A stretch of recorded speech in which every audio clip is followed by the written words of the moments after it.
Olá, meus amigos, muito bom dia, muito boa tarde. Mais uma vez retomo essa tribuna política para falar de política. Hoje o formato, a forma de abordar os temas, os assuntos, são diversificados. Então vamos lá. O Brasil vive um momento delicado, um momento pré-aprovação das reformas necessárias. Eu digo pré-aprovação porque as reformas são obrigatórias. O Brasil não pode pular em um abismo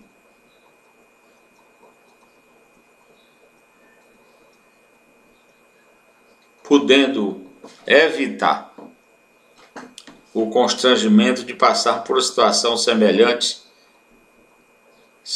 semelhante à da Venezuela.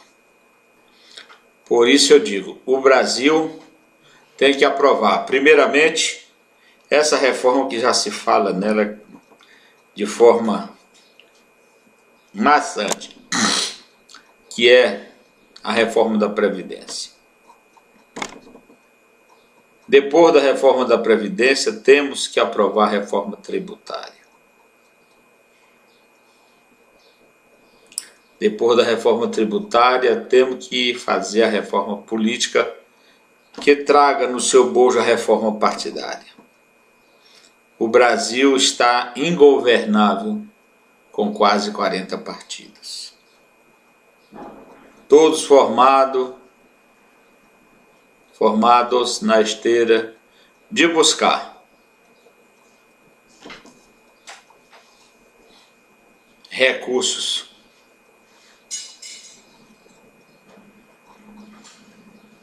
do fundo partidário. Isso eu digo para patrimonializar. Já está patrimonializado. Ali só vem uma distribuição do dinheiro para os partidos e dali para pequenos grupos. No Brasil, já não se faz mais eleições para diretórios municipais, estaduais e nacional. Eles renovam as comissões executivas provisórias periodicamente. Então, os partidos que são instrumentos da democracia não estão praticando a democracia em si mesmo, porque não faz as eleições obrigatórias do diretório municipais, estaduais e federais.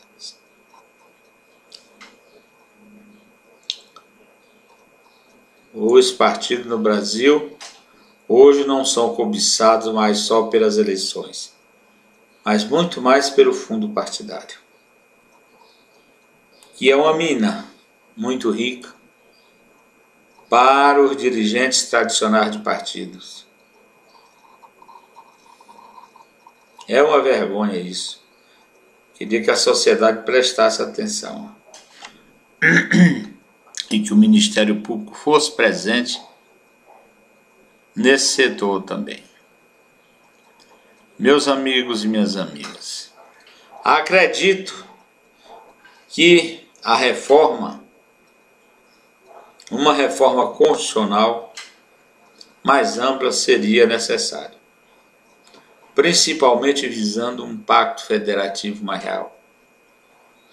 Não podemos conceber que Roraima seja um estado. Como? Vocês não têm meio de sobrevivência? Amapá, um estado como? Se eles não têm meio de sobrevivência, essas despesas dos estados, principalmente de Roraima e do Amapá, são bancadas pela federação, pelo povo brasileiro. Como é que se pode conceber que Roraima tenha 3 senadores e que Amapá tenha 3 senadores? e cada um 8 deputados. Isso é uma distorção muito grande que prejudica os estados do Brasil. Os demais estados sustentam essas duas unidades da federação que tinham que ser, na sua realidade, tinham que ser territórios.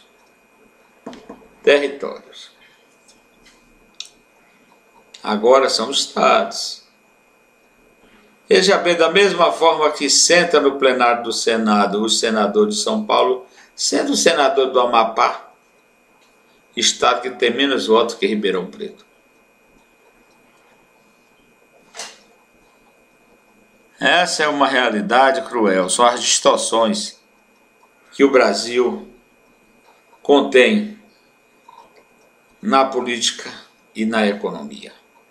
Meus amigos e minhas amigas, temos também que olhar para um projeto de Brasil, um projeto que venha a atacar, a resolver os principais problemas do Nordeste.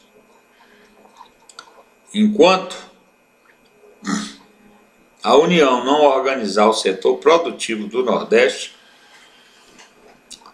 o Brasil não conseguirá ser chamado em si uma nação desenvolvida. Porque o Nordeste é a maior região do Brasil, com 9 estados. Mas o Nordeste está nas mãos secularmente de clãs, de grupos insensíveis que fustigam o homem do campo sem levar políticas adequadas para que, pelo menos ali na região da seca, no semiárido, o homem possa conviver com a seca, porque a seca não tem como se combater a seca. Mas é sim arrumar um jeito de que o homem do semiárido tenha meios de conviver com a seca, sem eles mesmos morrer, seus rebanhos, suas plantações, tudo. Meus amigos e minhas amigas, temos também no Brasil que fazer um pacto federativo real, para que não ocorra o que ocorreu com o Rio de Janeiro, o que ocorreu com o Rio Grande do Sul, o que ocorreu com Minas Gerais, o que ocorreu com Goiás e outros. Agora vejam bem os estados mais pobres do Brasil tapando o buraco de roubo feitos no Rio de Janeiro. É porque o povo do Rio de Janeiro, os eleitores do Rio de Janeiro, elegeram e reelegeram bandidos para administrar o estado seguidamente. Veja o que aconteceu. Os 5 últimos governadores foram presos ou estão presos por roubo, por furto, por apropriação indébita. E isso, minha gente, foi coisa séria. Esses meliantes levaram o Estado à bancarrota, à petição de miséria. O Estado do Rio de Janeiro não tem condição hoje de pagar a sua folha de pagamento de ativos e inativos, seus contratos essenciais. A União banca tudo, ou seja, os estados mais pobres bancando o rombo que aqueles ladrões e bandidos fizeram. Assim mesmo aconteceu no Rio Grande do Sul.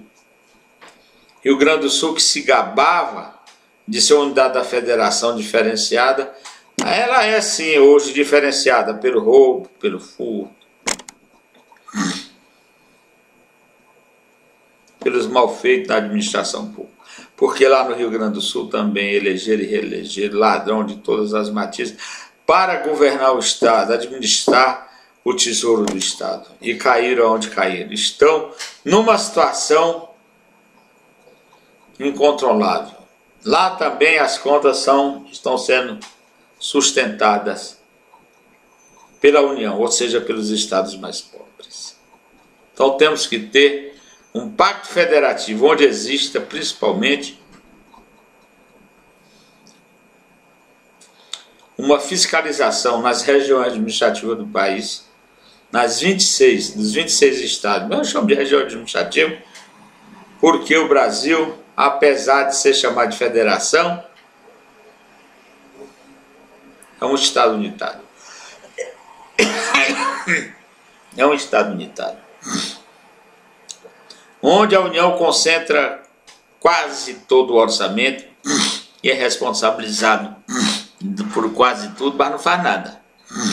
Não faz nada. Nós já estamos vivendo uma situação de falência mesmo, porque os últimos 3 governos da República deixaram o Brasil em petição de miséria.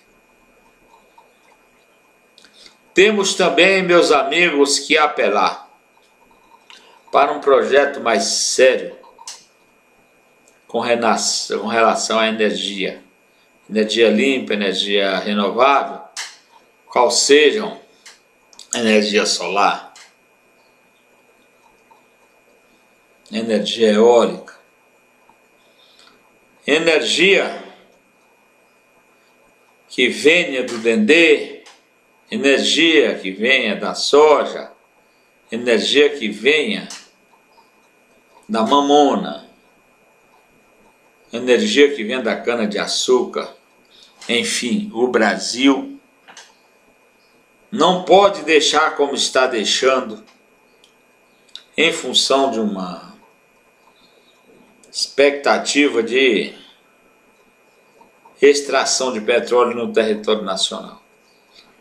Não podemos ficar como ficou a Venezuela, confiado somente na conta petróleo. Porque é vela e caixão preto, como eles falam por aí. Nós temos um setor agropecuário no Brasil, tanto na área empresarial quanto na área familiar, da agricultura familiar, muito pujante. Mas acredito que o governo poderia ajudar mais, porque é um setor que produz muito, mas é muito sacrificado. Os planos de safra, por exemplo, deveriam ser muito mais bem aquinhoados. Deveria existir um cuidado muito maior com a agricultura da porteira para dentro. Da porteira para fora não falta mercado, tanto interno quanto externo. Essa é a realidade. Outra coisa que nós temos que fazer no Brasil, o Brasil tem que dar mais atenção para o seu transporte terrestre e aéreo também. Mas no transporte terrestre o Brasil deveria priorizar as ferrovias, que hoje temos o mínimo delas em funcionamento. Para termos ideia, o país mais desenvolvido do mundo em termos de tecnologia, que é os Estados Unidos tem 210 mil quilômetros de estradas de ferro, de ferrovias. Enquanto o Brasil hoje, se você for fazer um levantamento, um inventário do que existe, o Brasil não tem funcionando nem mesmo 10 mil quilômetros de ferrovias. E nós já tivemos aí no passado em funcionamento 39 mil quilômetros. É só verificar. E a ferrovia, ela é mais cara um pouquinho na construção, mas ao longo do tempo ela se torna mais barata porque a manutenção é mais em conta. Teríamos que fazer a integração dos modais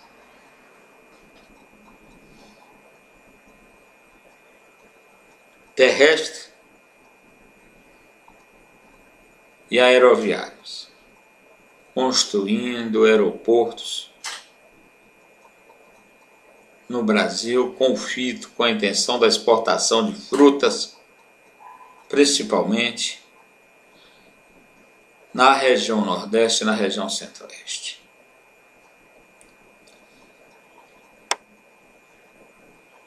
Brasília deveria ter uma atenção especial, porque para aqui acorreram muitas pessoas, muita gente. Hoje nós temos no Distrito Federal,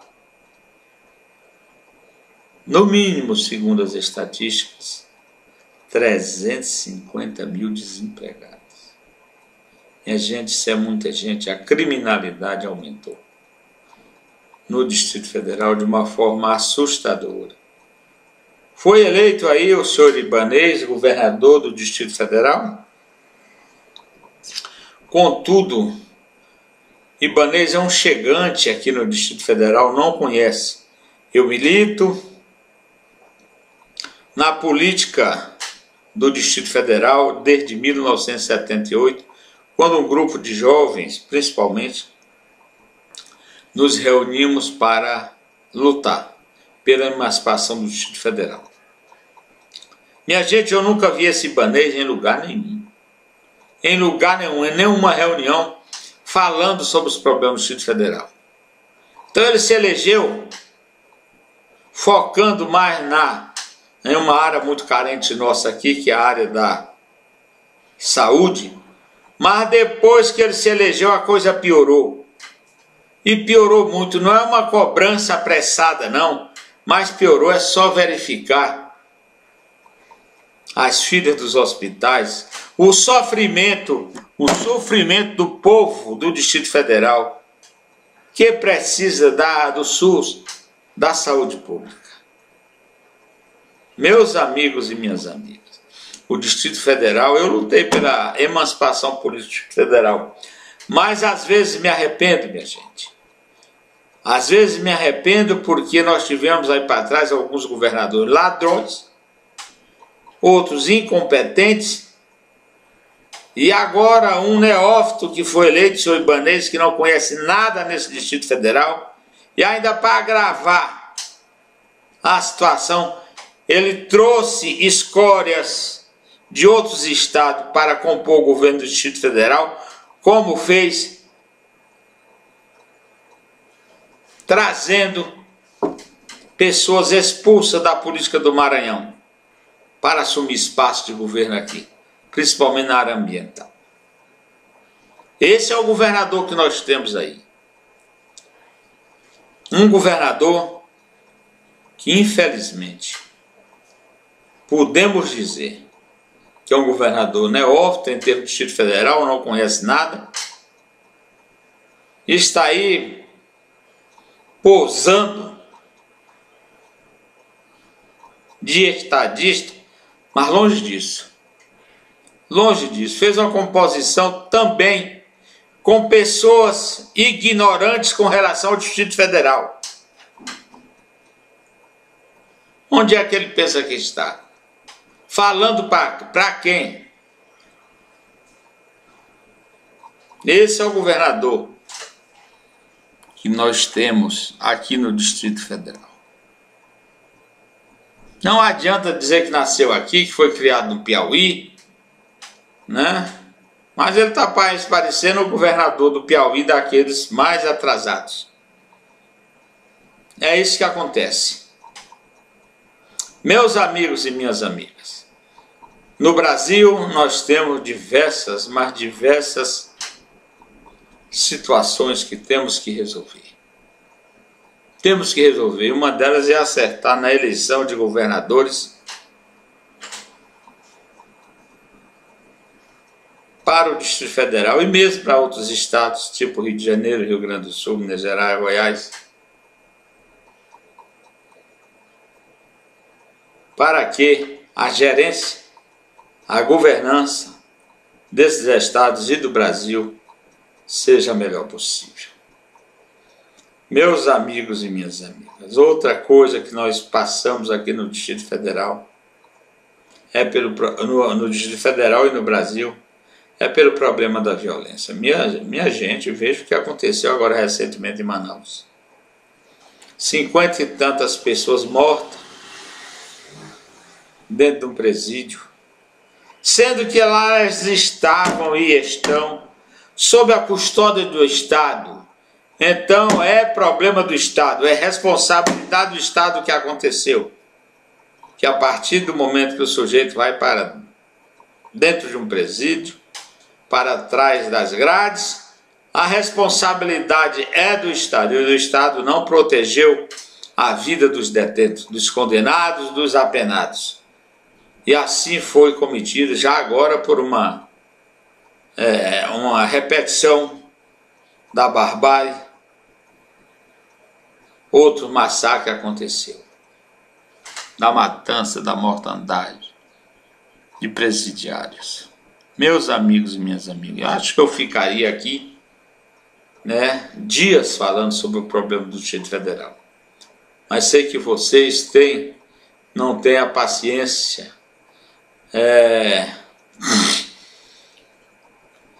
aliás, não têm paciência e nem tempo para ficar ouvindo essas coisas que são óbvias. Outra coisa que nós temos no Brasil, gravíssima, é a mídia. A mídia nociva que trabalha contra o Brasil. Trabalha contra o Brasil. O governo anterior de Michel Temer não prestava, segundo essa imprensa, que fez tudo para ele renunciar. Agora o presidente Jair Bolsonaro não pode falar nada, que para essa mídia nociva é crime. É crime tudo que ele fala. São os imbecis que, quando vão discutir em seus programas a questão jurídica, falam tanta asneira, tanta barbaridade, que só Deus dá causa. Da mesma forma, eles não têm traquejo político, eles ficam ali naquele dia a dia daqueles deputadinhos do baixo clero, falando besteira, ouvindo besteira, transmitindo besteira. Minha gente, a mídia nociva, que tem um latifúndio no sistema de comunicação brasileiro, tem que ser derrubada. O Congresso Nacional tem que fazer uma redistribuição de canais de uma forma republicana, porque a forma que nós temos aí, ela foi feita em um governo que, para não cair, para ter mais um ano de mandato, distribuiu canal de televisão, de rádio e tudo mais, Brasil afora, para poder se firmar no governo naquela época da Constituinte. Meus amigos, aqui se você for mexer, a coisa fede demais. Então, nós temos que estar atentos, principalmente, meus amigos e minhas amigas, para um projeto de Brasil que venha a calhar, que venha a atender às necessidades e às ansiedades do povo brasileiro. Eu agora vou fazer dessa minha tribuna política algo dessa forma. Não vou falar mais só de um tema de cada vez. Vou rodar pelo Brasil, falando de coisas do Brasil, mas principalmente no que concerne ao Brasil como um todo, à política nacional e aqui ao Distrito Federal, onde é meu domicílio. Meus amigos, muito obrigado pela atenção, que Deus nos ajude e tudo ocorra e transcorra da melhor maneira possível para todos os brasileiros, de todas as matizes. Muito obrigado.